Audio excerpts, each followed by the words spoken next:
Ikigai, The Japanese Secret to a Long and Happy Life, by Hector Garcia and Francesc Morales. Picture this: a tiny village tucked between emerald hills and the shimmering East China Sea. The air tastes clean, life moves at a gentle rhythm, and you can hear elderly friends laughing together in the village square. Now here's the wild part. Seeing someone blow out 100 candles on their birthday cake? That's just Tuesday here. This isn't some fairy tale. This place actually exists. Welcome to Ogimi, a village on the Japanese island of Okinawa, lovingly called the Village of Longevity, because people here live longer than anywhere else on Earth. But here's what really blows my mind. They're not just racking up years like some grim participation trophy. These folks are thriving. You'll spot 90-year-olds tending their veggie gardens, walking across town to catch up with friends, gathering to sing and dance like they've got all the time in the world. Because, well, they kind of do. So what's the deal? Is it the warm weather? The incredible food? Two friends got absolutely obsessed with this question. Francesc Morales, a writer, and Hector Garcia, an engineer, found themselves in a cozy Tokyo bar on a rainy night, doing what friends do best, wondering about life's big mysteries. One lived in Spain, the other in Japan, but they shared this burning curiosity about why some people seem to have this inner fire, this deep passion for life, while others just exist. Then their conversation landed on a mysterious Japanese word, Ikigai. This single word felt like discovering a hidden door. It roughly translates to the happiness of always being busy, but dig deeper, and it means something more profound. A reason for being. It's what makes you want to get out of bed in the morning. And the more they explored this idea, the more convinced they became that this might be the secret ingredient in Okinawa's recipe for extraordinary health and happiness. So they did what any curious person would do. They packed their bags and headed straight to the Village of Longevity to learn from the masters. What they discovered became the international bestseller Ikigai, a book that's touched millions of lives, not because it promises some overnight miracle, but because it reveals something timeless and beautifully human. Here's my promise to you. By the time we're done, you won't just understand what Ikigai means.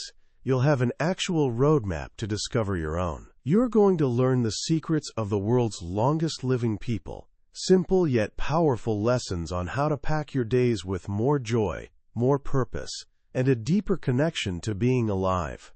This isn't about desperately adding more years to your life. It's about adding more life to your years. Let's start with that one powerful word, Ikigai. The Japanese believe everyone has one. It's tucked away inside you, and finding it takes some patient soul-searching. For some people, it's their work as an artist or scientist. For others, it's raising kids or nurturing a community garden. Here's the beautiful part. Your Ikigai lives at the crossroads of four essential things: what you love, what you're good at, what the world needs, and yes, what you can get paid for. When what you love meets what you're good at, you've found your passion. When what you're good at meets what pays the bills, that's your profession. When what pays meets what the world needs, you've discovered your vocation. And when what the world needs aligns with what you love, you've found your mission. Right in the sweet spot where all four overlap, that's your Ikigai. It's where your personal joy shakes hands with a bigger purpose. This isn't just feel-good philosophy. In Japan, they don't even have a word for retirement the way we think of it, as permanently clocking out. Many Japanese people keep doing what they love for as long as their bodies let them. Why would you stop doing something that gives you a reason to wake up? This brings us to the 5 blue zones, places on Earth where people consistently live the longest, healthiest lives. Okinawa, Japan. Sardinia, Italy. Loma Linda, California, Costa Rica's Nicoya Peninsula, and Icaria, Greece. Scientists studying these communities found common threads: healthy diets, gentle daily movement, strong social connections. But they also discovered something deeper. Every single one of these places shared a powerful sense of purpose, an Ikigai. So what does this purposeful life actually look like in practice? When the authors visited Ogimi, they were immediately struck by how incredibly friendly and joyful everyone was. People laughed easily, cracked jokes, and stayed busy, but never rushed. There's a difference. They learned about something called a moai, an informal group of people with common interests who look out for each other their entire lives. Think of it as your ride-or-die crew, but make it lifelong. These groups meet regularly to chat, play games, share meals. They even pool money, so if someone hits hard times, the group's got their back. This creates this beautiful sense of security and belonging. Bone deep, that you're never alone. They also practice something called uimaru, which basically means teamwork on steroids. From childhood, they learn to help each other. This deep community connection is rocket fuel for happiness. Then there's their relationship with food. Before every meal in Japan, people say, hara hachi biyu, which translates to, fill your belly to 80%. Let that sink in. They stop eating when they're starting to feel satisfied, not when they're stuffed to the gills. That extra slice of pie we demolish even though we're already full. They simply pass. This ancient wisdom has some serious effects. It gives their bodies a break from marathon digestion sessions, which helps slow down cellular aging. Okinawans eat about 1,800 calories daily compared to the 200 to 300 common in the States. This isn't about deprivation, it's about moderation. And what's on the menu? Their diet is like a rainbow exploded on a plate. They regularly eat hundreds of different foods, with special love for vegetables, tofu, sweet potatoes, and a bit of fish. Sugar's rare. They barely touch salt or processed stuff. And they're constantly sipping tea, especially this local jasmine tea called sanpincha, which is loaded with antioxidants that fight damage and aging. One of their local superfoods is this tiny, super sour citrus fruit called shikuwasa. It packs 40 times more of a powerful antioxidant called nobiletin than oranges. This little warrior helps protect against cancer, diabetes, and age-related diseases. So we've got community and diet covered. The third secret? Gentle, constant movement. The people in Ogimi aren't crushing CrossFit workouts or training for marathons. They're just in a perpetual state of low-key motion. They tend their gardens daily. They walk to see neighbors. They play gate ball, which is like croquet's Japanese cousin. Even the centenarians are out and about. One of their daily rituals is radio taiso, simple, 5-minute mobility exercises once broadcast over the radio. We're talking basic movements, raising your arms overhead, twisting your torso, bending your knees. Sounds simple, right? But think about modern life. We're hunched over screens for hours, arms always down, body slowly turning into question marks. Radio Taiso moves every joint in your body, promoting flexibility and kickstarting your day with energy. It perfectly captures their philosophy. A little movement every single day compounds into a long, healthy life. But Ikigai isn't just about what you do. It's about how you think and feel. It's about keeping your mind as healthy as your body. Enter another game-changing concept, flow. You know that feeling when you're so absorbed in something you love, playing music, writing, coding, skiing, that everything else just melts away. Time becomes meaningless. Your ego dissolves. You and the activity become one.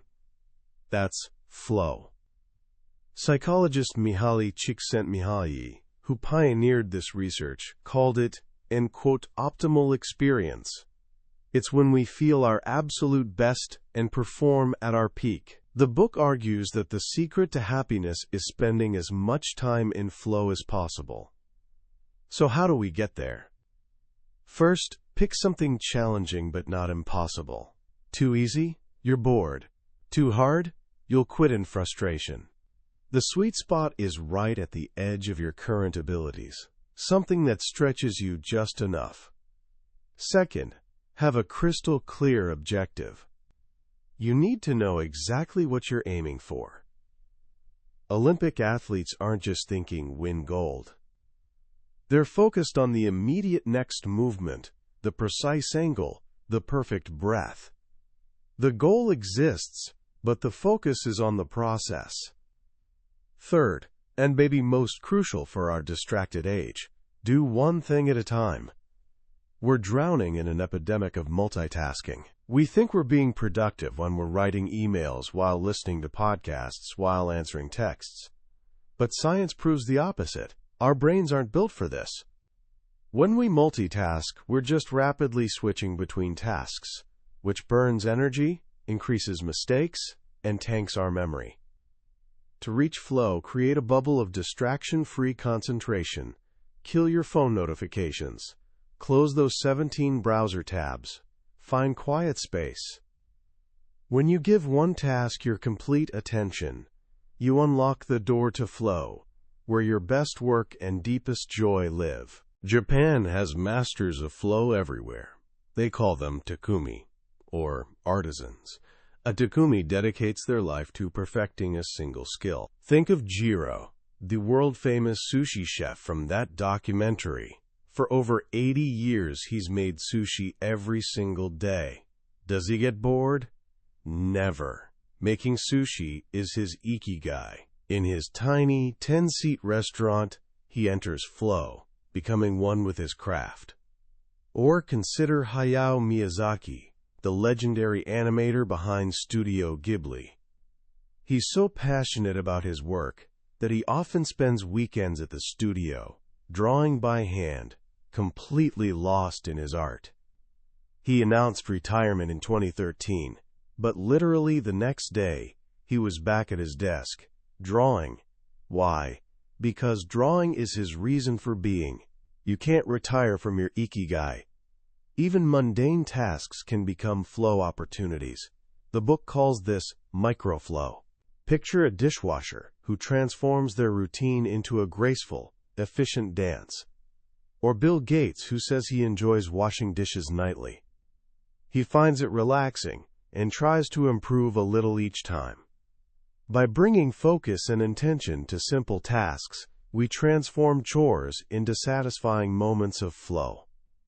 But what happens when life gets hard? When we face setbacks, loss, pain? No amount of purpose or flow can shield us from the challenges of being human. This is where the final crucial pieces come in: resilience and a unique Japanese aesthetic called wabi-sabi. Resilience is your ability to bounce back from adversity. There's a Japanese proverb that nails this: Nana korobi ya oki, fall 7 times, rise 8. Resilient people don't get swept away by negative emotions. They focus on what they can control and accept what they can't. This is core to both Stoicism and Buddhism. These philosophies remind us that the present is the only thing we truly have. Worrying about the unchangeable past or unknowable future is wasted energy. Wabi-sabi is about finding beauty in imperfection and impermanence. Western culture often chases perfection, the flawless diamond, the symmetrical building. In Japan, there's deep appreciation for things that are cracked, weathered, incomplete. An old, misshapen teacup is treasured more than a perfect, mass-produced one, because its flaws tell a story. Wabi-sabi teaches us that life isn't perfect. We're not perfect. And that's where real beauty lives. It frees us from the exhausting chase of impossible ideals and lets us find peace in things as they are. Complementing this is Ichigo, this moment exists only now and won't come again. It's a reminder to cherish every encounter, every conversation, every cup of tea, because it's a unique treasure that'll never repeat. It yanks us out of worry and anchors us firmly in the present. Finally, the book pushes us beyond just being resilient. It introduces anti-fragility, a concept from writer Nassim Nicholas Taleb. Something fragile breaks under stress. Something robust or resilient resists stress and stays the same. But something anti-fragile actually gets stronger from stress and shocks. Here's an example. If you've got one income source and lose your job, you're in a fragile situation. But if you have a main job, a side project, and some investments, losing that job still stings, but it won't destroy you. It might even push you to transform that side project into a thriving business, making you stronger. Being anti-fragile means welcoming a bit of randomness and uncertainty. Don't put all your eggs in one basket, whether it's finances, friendships, or skills. Understand that every setback is also a growth opportunity. And so we circle back to the heart of it all. The secret to a long, happy life isn't one thing. It's a beautiful tapestry, woven from many threads. Finding your Ikigai, your purpose, that acts like a compass. Nurturing close friends, your moai, who support you through everything. Honoring your body with healthy food, but never too much, harahachi bu. Staying in motion with gentle, daily activity, not extreme bursts. Finding flow in your work and passions, losing yourself in present moment joy. Facing challenges with a resilient mind, finding beauty in imperfection, and growing stronger from setbacks. The book leaves us with 10 simple rules, distilled from Mogimi's elders. 1. Stay active. Don't retire. Keep doing what you love. 2. Take it slow. Leave urgency behind. 3. Don't fill your stomach. Practice the 80% rule. 4. Surround yourself with good friends. They're the best medicine. 5. Get in shape for your next birthday. Your body needs daily maintenance. 6. Smile. A cheerful attitude builds friendships and feels amazing. 7. Reconnect with nature. We're built to be part of the natural world. 8. Give thanks to your ancestors, to nature, to friends, for being alive. 9. Live in the moment. Stop regretting the past and fearing the future. 10. Follow your Ikigai. If you don't know what it is yet, your mission is to discover it. In the end, Ikigai isn't some grand, unreachable destiny. It's the art of living. It's found in the journey, not the destination. It's the quiet joy of tending your garden, shared laughter with a friend, the deep focus of creating something with your hands, and the simple, profound act of waking up each day with a reason to live. As we wrap up this journey through Ikigai, I'm sitting here with this feeling of profound simplicity. In a world that's so complicated, so loud, so demanding, these lessons feel like a quiet, steadying whisper. For young people today standing at life's threshold, the pressure can be crushing. You're told to find your passion but also be practical. Dream big but stay realistic. Build a career, make money, be successful. The world constantly shouts about what you should do, what you should want. What's so powerful about Ikigai is that it offers a different compass. It doesn't point toward wealth, fame, or external validation. It points inward. It asks you to listen to quieter signals. What do you truly love doing? What feels meaningful to you? What makes you lose track of time? This isn't about finding one perfect job that'll make you happy forever. It's about building a whole life that feels purposeful. Your Ikigai might not be your job at all. It might live in your relationships, your community, your hobbies, how you approach each day. The book reminds us that happiness is in the doing, not the result. Joy is in the process. This is revolutionary in a society obsessed with goals and outcomes. We're always sprinting toward the next milestone. Graduation, promotion, finish line, believing happiness is waiting there. But Ogimi's elders show us that happiness is here now. It's in the journey itself. It's in the walk slowly and you'll go far mentality. So how can you start applying this ancient wisdom right now? It doesn't require a plane ticket to Japan. It starts with small, simple actions. First, conduct a personal flow audit. For the next week, keep a small notebook or phone note. Whenever you find yourself completely absorbed in something where time just flies, jot it down. Was it drawing? Playing sports? Deep conversations? Solving puzzles? At week's end, review your list. Things that put you in flow are powerful clues to your Ikigai. They're breadcrumbs leading toward what you truly love. Second, try the 80% rule, hara-hachi bu, for just one meal daily. Simply stop eating when you're about 80% full, when you're no longer hungry but could still eat more.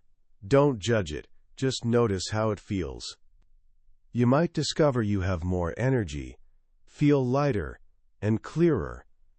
It's a simple mindfulness act, connecting you to your body's true needs. Third, introduce a small movement ritual into your day. This isn't about forcing yourself to the gym. Maybe it's a 15-minute walk each morning without your phone. Or find a Radio Taiso video on YouTube and follow along for 5 minutes. The goal is making gentle movement a natural, enjoyable part of your daily rhythm, like brushing your teeth. These small steps won't reveal your life's ultimate purpose overnight, but they'll start shifting your focus.